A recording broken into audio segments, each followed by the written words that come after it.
কয়দিন ধরে না আমি শুধু এই যে ফেসবুকে দেখতেছি কি জানি নাগা চিকেন। হ্যাঁ, সবাই শুধু নাগা চিকেন বানাইতেছে, নাগা চিকেন বানাইতেছে। তো ভাবলাম যাক আমিও বানাই খাই। চিলক্স থেকে এক দুইবার এনে খাইছিলাম।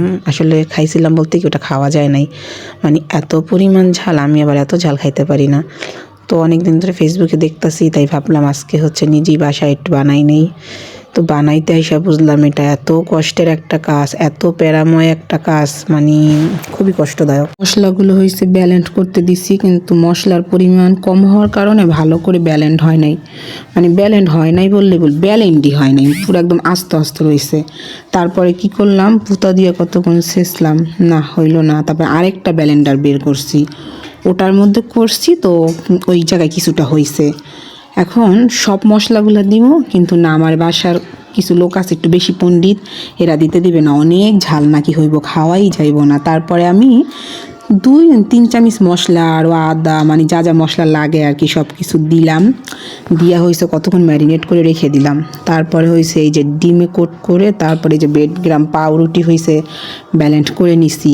এইখানেও আরেক কাহিনী, মানে আজকে শুধু কাহিনী আর কাহিনী। পাউরুটি ব্যালেন্ড করছি অর্ধেক, এই যে এগুলো করার পরে আবার পাউরুটি শেষ, তারপরে আবার ব্যালেন্ডার নামাও, আবার পাউরুটি ফাঁকি করো, মানে কি যে একটা যন্ত্রণা। যাই হোক, এই তো আমার ছেলেও চলে আসছে এখন সাহায্য করার জন্য। সব কিছুতেই হাত দিবে, হাত না দিলে ওই খাবার তার মতো মজা হয় না। এজন্য সে আমাদের ঘরের প্রধান শেফ। এই তো দুজনে মিলে এই যে 2বার করে ওলট পালট করে ডিমে ব্রেডগ্রামে করে তারপর কোট করে নিলাম। তারপরে এই যেগুলো এখন একটু ফ্রিজে রাখবো সেট হওয়ার জন্য। ফ্রিজে আধা ঘন্টার মতো রাখছি, আধা ঘন্টা পরে এই তো বের করলাম।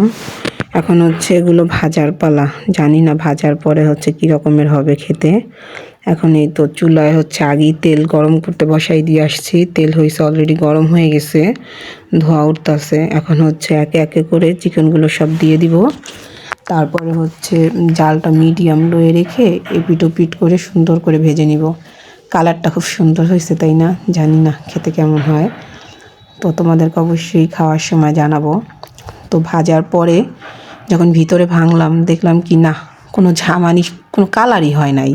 সবার নাগাটা দেখলাম কি ভাঙার পরে কি সুন্দর সবুজ কালার হয়েছে। মানে আমি চাইছিলাম যে মশলাগুলো ব্যালেন্ড করছি না, সবগুলো দিব, কিন্তু দেয়া হয়নি। তো এই তো পরে কি করলাম, এই যে দিব, কিন্তু না, দেয়া হয়নি। আমি এই যে 3 চামচের মতো দিছি। এর জন্য ভাঙার পরে দেখি কি ভিতরে না সাদাই রয়ে গেছে। তো মানে এমনি নর্মাল চিকেনের মতো ভালো লাগতেছে, কিন্তু ওই যে নাগা একটা চিকেন ওই ফিল্টার হইতাছে না।